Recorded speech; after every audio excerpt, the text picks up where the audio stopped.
오늘장 클린업입니다. 월요일 시간 최일종 전문가입니다. 안녕하세요. 네, 반갑습니다. 네, 어떤 모멘텀 오늘 선정하셨나요? 네, 그렇습니다. 오늘 전체적으로 봤을 때는 증권업이 핵심이죠. 그래서 이제 증권업이 이제 핵심일 수밖에 없는 지수 섹터 중에서 그 이유를 갖다 좀 가지고 왔습니다. 그래서 오늘 모멘텀은 증권업에 있다 이렇게 지금 보고 있습니다.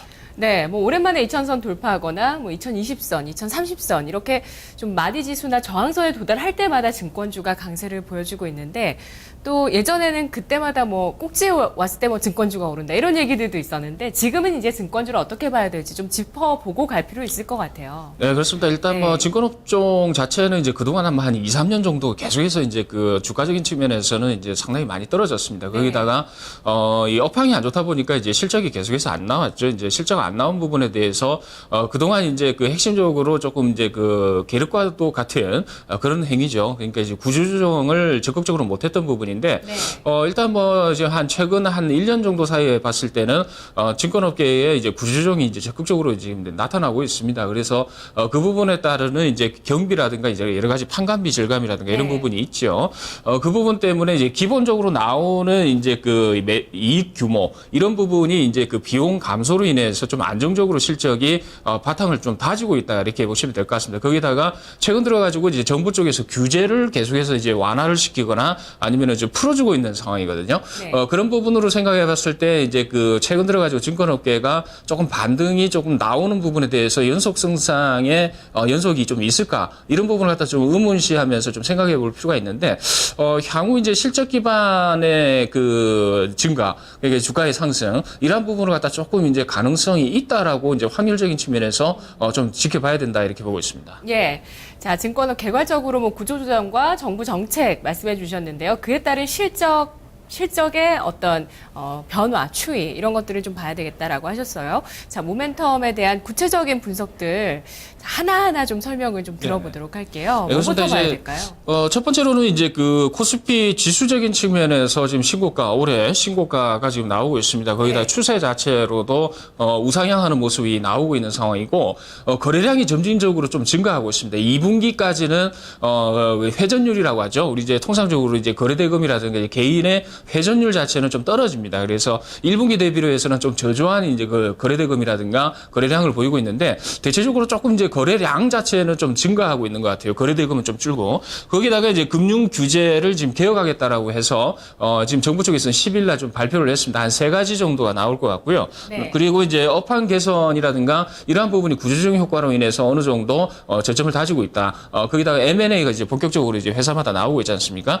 그런 부분에 대해서 상당히 긍정적이다 이렇게 보고 있는데 첫 번째로서의 이제 그 개혁 방안, 이제 정부 정책 수혜다 이렇게 보시면 될 것 같은데요.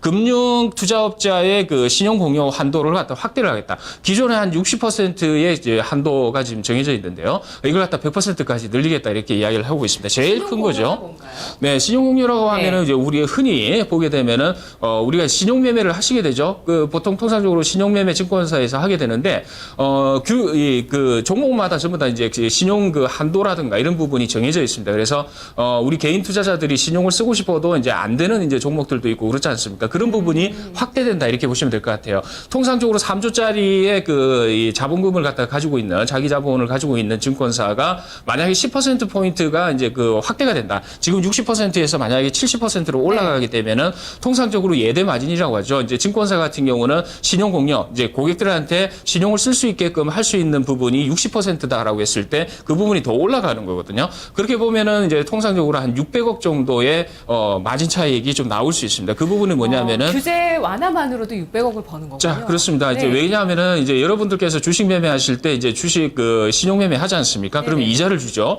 그 이자를 주는데 통상적으로 증권사 같은 경우는 개인 고객들의 신용 등급이라든가 이제 본인 증권사, 당사 이런 쪽으로 해가지고 이제 활용도에 따라서 신용 등급을 갖다 매기죠. S 등급의 고객이다, A 등급 고객이다 이렇게 매기게 되는데 그 등급에 따라서 이제 그 마진 그러니까 이제 그 대출 이율 자체가 달라집니다. 통상적으로 한 6%에서 8% 정도가 신용 그 이자로 여러분들께서 내는 이제 신용 대출 이자 부분인데 통상적으로 이제 증권사 같은 경우는 이 콜금리로 이제 자금을 빌려 가지고 그걸 갖다 대여를 해주는 경향이거든요. 그렇게 되면은 그 마진 차이가 통상적으로 2%에서 많게는 한 4% 정도 나오게 돼요.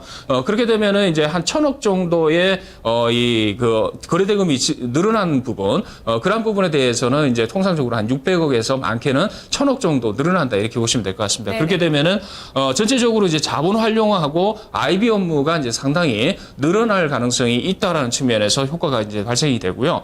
그다음에 이제 그 유망 기업에 대해서 상장을 활성화하겠다 뭐 이렇게 이야기를 하고 있는데 이 부분은 이제 IPO 쪽이 해당이 될 것 같습니다. 그래서 유망 기업이라고 하더라도 지금은 규정 자체가 조금 까다롭게 이제 진행이 되고 있거든요. 근데 그 과거에 이제 그 규정 자체를 갖다가 손보겠다 뭐 이렇게 이야기를 하고 있습니다. 어느 정도까지 손볼지를 갖다가 지금 아직까지는 제가 체크는 못했는데 대체적으로 이러한 부분이 활성화되게 되면은 증권사의 그 수익 구조 양대맥이라고 할 수 있는 리테일 쪽과 그다음에 IPO 쪽 이쪽의 수익성이 좋아진다 이렇게 보시면 될 것 같습니다. 거기다가 개인 자산 관리 종합 계좌에 대해서 어느 정도 이제 세제 혜택을 주겠다. 다시 말씀드리면 우리가 CMA 계좌라고 하는 그런 계좌가 있지 않습니까? 그런 계좌의 모든 규제를 갖다 풀어버린다 이러면은 그 CMA 계좌에서도 주식 투자를 하실 수 있는 그런 이제 종합 계좌로 이제 나온다 이거죠. 그렇게 되면은 이제 이용을 하실 때 고객분들이 이용을 하실 때 상당히 편리하게끔 이용을 하실 수 있다. 다시 말씀드리면은 세제 혜택까지 이제 기대가 된다라고 했을 때는 그 파급 효과는 상당히 커질 거다 이렇게 보고 있습니다. 예. 자, 모멘텀 분석 들어봤고요. 그러면 클린업 트리오 세 가지 종목 구성해 보도록 할게요. 자, 이제 세 가지 종목이 있습니다. 일단 우리투자증권과 그리고 이제 농협증권, NH농협 그리고 메리츠 종금증권 이 세 가지 정도가 지금 시장에서는 대장주 성격으로 올라가고 있다 이렇게 보고 있습니다. 예, 특히 오늘 장에서 강한 종목군들이거든요. 증권주 중에서도 오늘 강세를 보였던 종목들을 트리오로 세 가지 종목 올려주셨는데 우리투자증권부터 설명 들어볼게요. 네, 그렇습니다. 일단 우리투자증권하고 그다음에 NH농협증권은 똑같은 개념으로 생각을 하시면 될 것 같습니다. 일단은 내년 1월 달에 NH농협증권, 우투농협증권이 이제 출범을 합니다. 그래서 총 자산 가치로 했을 때는 이제 자기 자본 4조짜리가 지금 나오는 거거든요. 통상적으로 삼성증권이라든가 이제 뭐 다른 증권사들 같은 경우는 자본금 구조 자체가 뭐 한 3조 말 정도 되는데 이렇게 되면은 이제 국내에서는 1위의 증권사가 탄생하게 된다 이렇게 보시면 될 것 같습니다. 그래서 시장 자체를 갖다 리딩할 수 있는 이제 1위 증권사가 나오고 그 시너지 효과가 상당히 크다라는 점. 거기다가 지금 합병을 하면서 이제 구조조정을 갖다가 굉장히 좀 많이 하고 있습니다. 특히 내년까지 이제 구조조정을 하게끔 이렇게 지금 계획이 잡혀 있거든요. 우리투자증권 같은 경우는 한 거의 200명 정도의 이 추가적인 그 구조조정 인력 이제 그 감소 이런 부분이 예상이 돼 있고요. NH농협 같은 경우도 이제 지점 이제 통폐합이라든가 그다음에 인력 재조정 이러한 부분을 통해서 통상적으로 이제 그 한 480억에서 500억 정도의 비용이 절감되는 효과가 나타날 것이다 이렇게 보시면 될 것 같습니다. 그래서 우투증권 자체가 지금 오늘 강세인 이유 자체는 제일 이제 시너지 효과로 이제 그 주목을 받는 종목이기 때문에 그렇다 이렇게 보시면 될 것 같습니다. 예, 인수 주체죠. NH농협증권도 트리오에 넣어주셨어요. 자, 그렇습니다. 일단은 뭐 핵심적인 NH농협증권이죠. 이제 그 농협증권 같은 경우는 우리투자증권을 인수를 하게 되면서 명실상부한 1위의 증권사로 이제 발돋움하게 됩니다. 그렇게 돼서 그동안은 이제 NH농협증권만 그 브랜드 네임만 가지고는 사실상 1위라든가 아니면 상위권 클래스로 올라가지 못하는 이제 구조로 돼 있었는데 우리투자증권을 인수를 함으로써 바로 이제 1위로 이제 발돋움합니다. 이렇게 되면은 시너지 효과라든가 발돋움할 수 있는 이제 그 위쪽으로 상향, 다시 말씀드린 실적 부분이라든가 여러 가지 부분에 대해서 상당히 긍정적인 부분이 있거든요.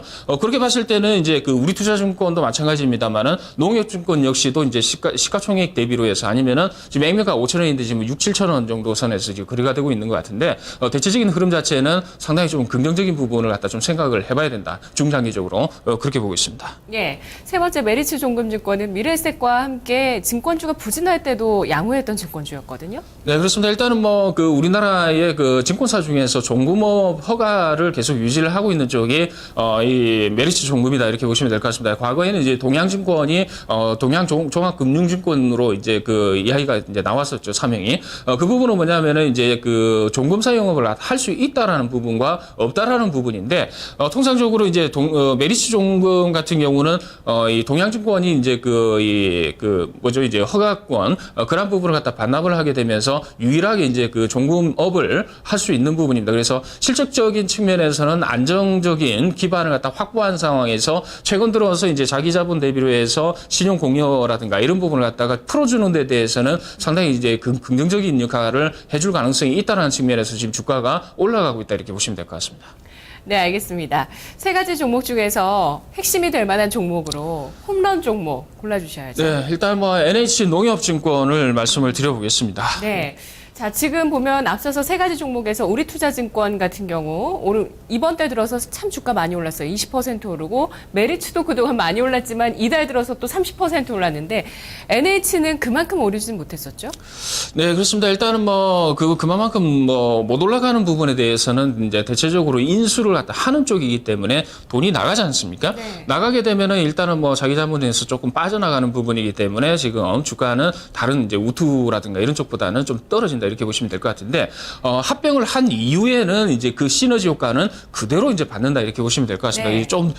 이 보폭 자체가 좀 더딘다고 하더라도 농협증권에 대한 이제 향후 발전 가능성은 굉장히 크게 플러스 알파를 줘야 된다. 자기 자본이 이제 4조 3천억짜리가 되고요. 1위 업체로 도약을 하게 되는데 ROE 개념에서 적용을 한다 이러면 지금 현재 NH농협이 한 1%대 중반 ROE가 나오고 있는데 만약에 우리투자증권과 이제 합병을 하게 되면은 이제 4.7% 정도의 합병법인의 ROE가 나옵니다. 이렇게 되면은 상당히 실질적인 측면에서 성장세를 보일 수 있는 ROE 부분이거든요. 거기다가 구조조정 효과라든가 이제 비용 절감 이런 부분을 생각을 하게 되면 ROE가 한 8%까지 올라갈 수 있다라고 지금 이야기를 하고 있습니다. 그래서 전체적으로 봤을 때는 이제 내년 정도의 이제 판관비라든가 여러 가지 비용 개선 이런 부분으로 봤을 때 현재 주가는 어느 정도 저평가되어 있는 부분으로 이해를 하시면 될 것 같습니다. 예. 자, 그러면 NH농협증권 어떤 식으로 접근하는 게 좋을지 차트 보면서 살펴보도록 하겠습니다. 네. 자, 이제 업계 1위의 증권사로 이제 준비를 하고 있는 NH농협증권. 오르긴 올랐지만 다른 증권주 아까 우리나 또 메리츠 종금에 비해서는 조금 뭐 완만하게 오른 편인 것 같아요. 네, 그렇습니다. 일단 뭐 완만하게 지금 원형 대바닥 형식으로 지금 이어지고 있죠. 일봉을 보고 계시는데 6,990원입니다. 지금 제가 봤을 때 7,100원 정도 부근이었는데 일단 좀 눌렸네요. 밑꼬리 어느 정도 이제 저점 매수가 충분히 가능한 이제 적절한 시점이다. 원래는 7,100원 정도를 갖다가 매수가를 갖다 잡아드렸거든요. 왜냐하면은 전반적으로 지금 증권업 자체가 지금 초기 국면 바닥에서 치고 올라오는 오버슈팅 구간에서 눌린 구간이 살짝 나오는 부분이기 때문에 7,000원 부근, 특히 이제 7,000원에서 7,100원 정도는 매수 구간으로 이해를 하시면 될 것 같고 눌린 구간 자체는 작다 이렇게 보시면 될 것 같습니다. 그래서 우상향하는 모습이 나올 것 같고 일단 합병법인이 이제 출범하는 내년까지는 좀 기다려봐야겠습니다만은 일단 최종적인 목표가 자체는 이제 액면가의 2배 정도 적용이 될 것 같습니다. 이제 ROE가 최대 한 8% 정도까지 나온다라고 했을 때 실적은 다른 증권사보다는 상당히 좋을 것이다 이렇게 보고 있습니다. 그래서 목표가는 이제 10,000원 정도 선까지 지금 설정을 해보겠고요. 네. 손절 라인 자체는 좀 짧게 보죠. 왜냐하면은 짧게 이제 무너지게 되면은 저가에서 또 살 수 있는 기회가 있기 때문에 6,500원 정도 구간은 이제 손절 라인으로 잡아드리고 밑으로 또 떨어지면은 추가적으로 더 잡는 걸로 이렇게 말씀드리겠습니다. 알겠습니다. 분석 잘 들었습니다, 전문가님. 감사합니다. 고맙습니다. 네, 오늘 증권주 살펴봤는데요. 최혜종 전문가는 오늘 NH농협증권 매수 적기라고 보고 있습니다. 짧은 손절가로 대응하면서 전략을 세우고 있습니다. 2부에서 뵙겠습니다.